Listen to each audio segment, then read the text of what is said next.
নমস্কার বন্ধুরা, welcome to my another blogs with Mina. আমি মিনা। আশা করছি তোমরা সবাই ভালো আছো, আমিও ভালো আছি।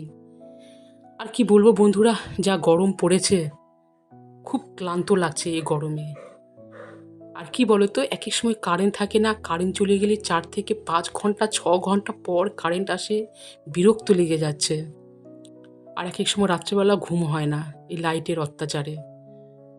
আবার সকালবেলা উঠো, কাজকর্ম করো। তো বন্ধুরা, এই দুপুরবেলা আমি আর আমার ছোট মেয়ে আছি। গরমে এত ক্লান্ত লাগছে। তা আমার মেয়েকে বললাম যে তো একটু পাশের দোকান থেকে যদি ঠান্ডা কিছু পাওয়া যায়, লস্যি বা জুস। খুব আশা নিয়েছিলাম দোকান থেকে কিছু পাবো, তো আমার মেয়ে আবার খালি হাতেই ঘুরে আসলো। সেখানে কিছুই নেই। আর কি বলতো, যদি কিছু আবার ভালো জিনিস কিনতে গেলে এখান থেকে আমাদের বাড়ি থেকে দোকানগুলো অনেক দূর, আবার ড্রেস করো, যাও। তো কি বলবো, এই যে কিছু খাই একটা ঠান্ডা জিনিস, তো ওটাই চিন্তা করছি কি খাবো। যখন একটা ঠান্ডা জিনিস খাওয়ার ইচ্ছা হলো, কি করি। তারপরে আমার ছোট মেয়ে বলল, মা ছাদে তো লেবু অনেক ধরেছে, চলো তাহলে একটু লেবুর শরবত বানিয়ে খাই। তো আমি আমার মেয়েকে বললাম, ওরে বাবা, তুই এই প্ল্যানটা আগে কেন দিসনি।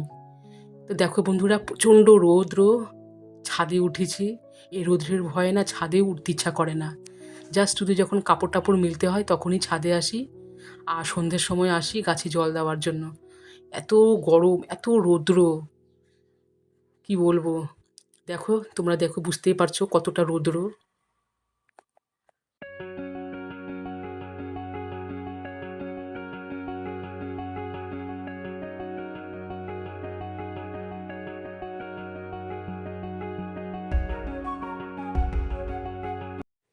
তো দেখো বন্ধুরা, এই ঢ্যাঁড়স গাছ তোমরা এর আগেও দেখতে পেয়েছিলে।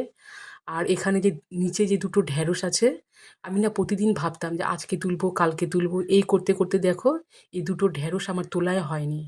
আর এটা আর এখন খাওয়াও যাবে না, একদম বুড়ো হয়ে গেছে।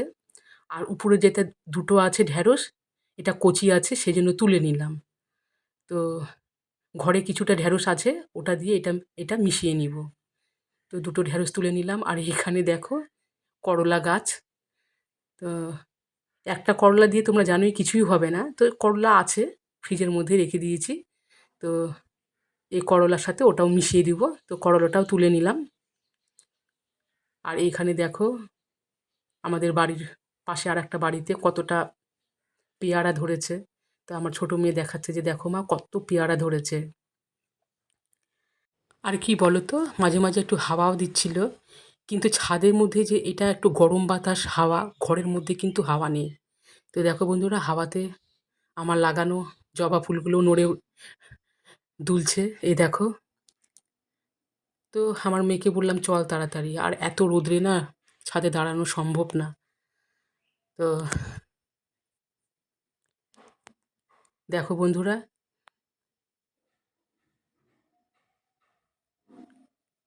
তারপরে দেখো বন্ধুরা, এই যে দেখো অনেক লেবু ধরেছে। আর লেবুগুলো কিন্তু প্রায় প্রায় বলতে কি পেকেও গেছে।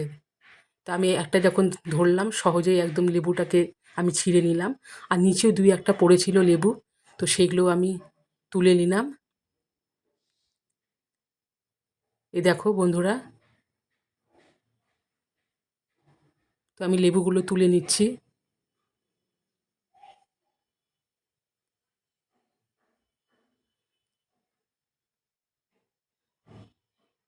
তো লেবুগুলো পাড়াও হয়ে গেল। এই দেখো আরও কতটা লেবু ছিল, তো সেগুলো নিলাম না, যে একদিনই এতগুলো লেবু তুলবো। তো এই লেবু দিয়েই লেবুর শরবত বানিয়ে খাবো।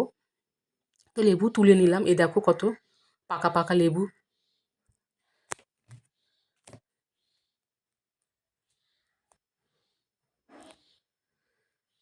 তারপরে ঘরে বসে গেলাম, এখন লেবুগুলো কাটছি। আর এখানে লবণ আর চিনি নিয়েও বসে গেলাম। এই দেখো বন্ধুরা,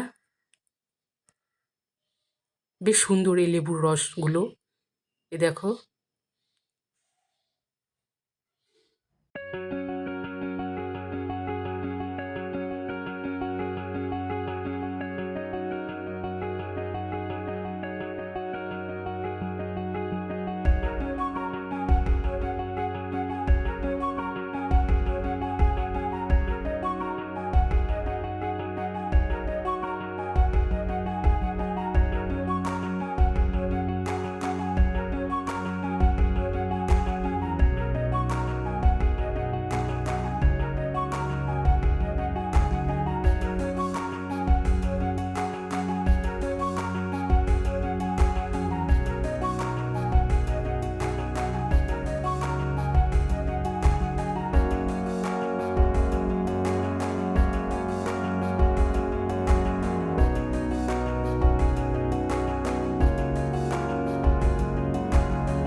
আর কি, ফ্রিজের ভিতরে ঠান্ডা জল ছিল, এই ঠান্ডা জল দিয়ে লবণ আর চিনি লেবুর রস দিয়ে একটা মন ভরে